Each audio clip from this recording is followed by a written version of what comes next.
આ તરફ વડોદરા કોંગ્રેસના પ્રવક્તા શૈલેષભાઈ અમીનની બાઇકમાં રાત્રિ દરમિયાન કોઈકે એક કવર મૂક્યું હતું। આ કવરમાં એક સીડી અને એક લેટર હતો।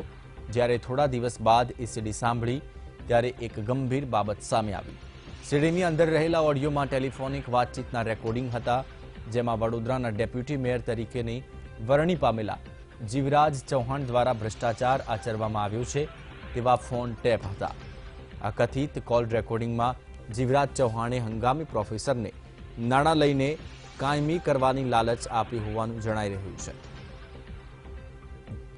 જો કે લાંબા સમય સુધી પ્રાધ્યાપકોને કાયમી ન કરતા અંતે આ ઓડિયો વાયરલ કરવામાં આવ્યો હોય તેવી શક્યતા છે। ઓડિયોમાં તત્કાલીન શિક્ષણ મંત્રી રમણલાલ વોરા સાથેનો પણ કથિત ઓડિયો છે। જો કે સમગ્ર મામલે વીટીવી વાયરલ ઓડિયોની પુષ્ટિ કરતું નથી।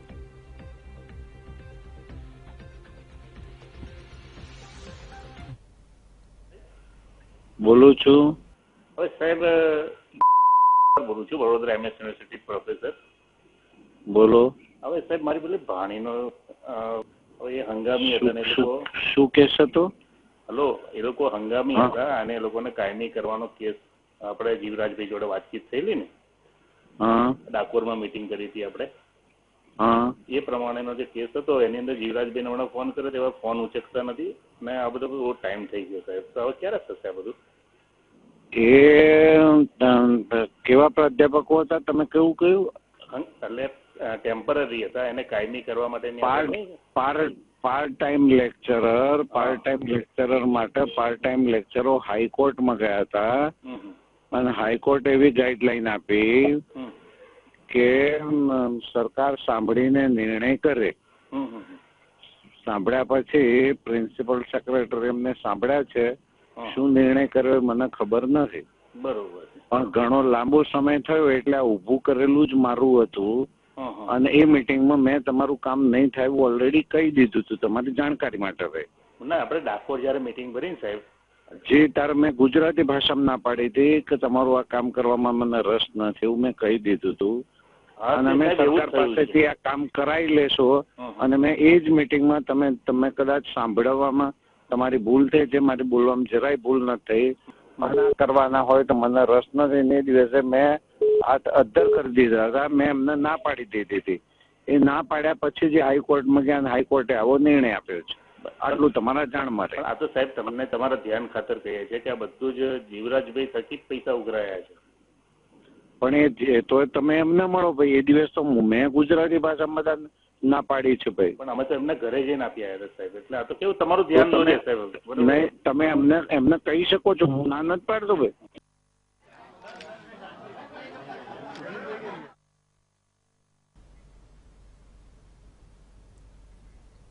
તો આ ઓડિયો ક્લિપ હાલ સામે આવી છે, જેમાં રાજ્ય સરકારના મંત્રી સાથે પણ વાતચીત છે। જો કે આ ઓડિયો ક્લિપ સાચી છે તેની પુષ્ટિ વીટીવી ન્યૂઝ નથી કરતું। ઓડિયો ક્લિપની સંપૂર્ણપણે તપાસ થવી જોઈએ। ડેપ્યુટી મેયર તરીકે વરણી થતાં જ વડોદરાના ડેપ્યુટી મેયર વિવાદમાં આવ્યા છે।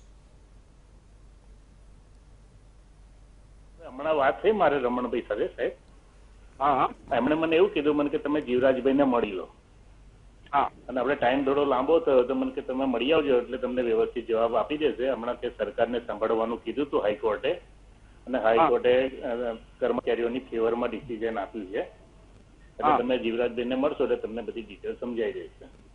ઓકે, એટલે આવો તમે આજે તમે ક્યાં છો? હું બરોડામાં જ છું સાહેબ।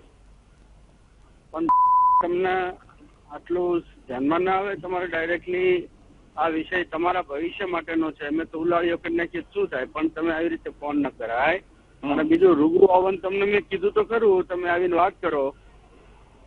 હા બરોબર સાહેબ, આપણે રૂબરૂ મળીએ સાહેબ, અને રૂબરૂમાં જ આપણે જે તે હોય તે તમે અમને સમજાવો છો કે સરકારમાં નિર્ણય લેવાયો એની જાણ કરો। તમે પાર્ટ ટાઈમર છો? હા, ના મારે ભાણીનું છે સાહેબ, હું તો રિટાયર થઈ ગયો। તો ડોક્ટર જીવરાજ ચૌહાણ, જેઓ તાજેતરમાં વડોદરાના ડેપ્યુટી મેયર તરીકે તેમની વરણી થઈ છે, તેમની ઓડિયો ક્લિપ પણ સામે આવી છે। ખૂબ જ ગંભીર બાબત છે। જો આ ઓડિયો ક્લિપ સાચી હોય તો ખૂબ જ ગંભીર બાબત કહી શકાય। આ રીતે ખુલ્લેઆમ પૈસાની ઉઘરાણી કરવામાં આવે છે તેવી વાતચીત પણ ઓડિયો ક્લિપમાં સ્પષ્ટ જણાય છે, પરંતુ આ ઓડિયો ક્લિપની પુષ્ટિ વીટીવી ન્યૂઝ નથી કરતું. કે જેને બી ફોન પર વાત કરી હશે એ કોઈક આમાંથી પીડિત જ હશે, કારણ કે એને પોતાને કોઈક ભાણીને પૈસા આપેલા છે અને હવે એના 2 વર્ષ થઈ ગયા છે, તો છતાં પણ એની ભાણીનું પરમેનન્ટ થઈ નથી લેક્ચરરમાં, તો એને એની વાત કરેલી છે. અને રમણભાઈ વોરા જોડે છેલ્લે વાત કરી, જેમાં તેમણે એવું કહ્યું છે કે મેં ના પાડી દીધેલી છે આવો વહીવટ કરવાની, કે તમારે જીવરાજભાઈ ચૌહાણને મળી લો, એવી આમાં સ્પષ્ટતા કરેલી છે. આમ જોવા જઈએ તો જો આ સીડી આપનારે આ રેકોર્ડિંગ કરેલી વસ્તુ સાચી હોય તો ખૂબ ગંભીર બાબત છે. ને ભ્રષ્ટાચાર આટલો મોટો શિક્ષણ કક્ષામાં થતો હોય કે પ્રોફેસરો કે લેક્ચરરોને હંગામીને કાયમી કરવા માટે આવી રીતના ગુજરાતમાં પૈસા લેવાતા હોય, ને એ પણ એક યુનિવર્સિટીમાં હાલમાં સિન્ડિકેટમાં મુકાયેલા, જેને સરકાર સિન્ડિકેટમાં મૂકે છે એવા દ્વારા થયો હોય તો આ ખૂબ દુઃખદ ઘટના છે.